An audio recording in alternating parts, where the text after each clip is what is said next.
मुंबईतही नाताळ सणाचा उत्साह दिसत आहे। रात्री 12 वाजता येशू जन्म झाल्यानंतर आज सकाळपासून मुंबईतील विविध चर्चमध्ये प्रार्थनाचं आयोजन करण्यात आलंय। माहीममध्ये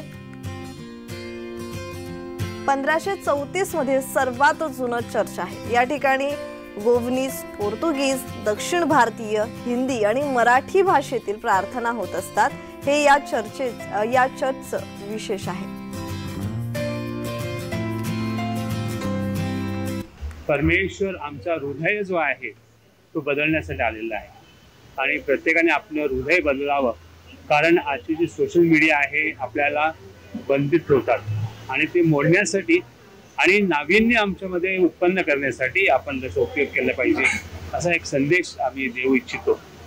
प्रत्येक वेळेला जेव्हा आपण नाताळ साजरा करतो फक्त स्वार्थपणे नसून संपूर्ण जगासाठी आहे, प्रभू सगळ्या जगासाठी आलेला आहे आणि अशा प्रकारची गोष्ट आपण हे करत असतो।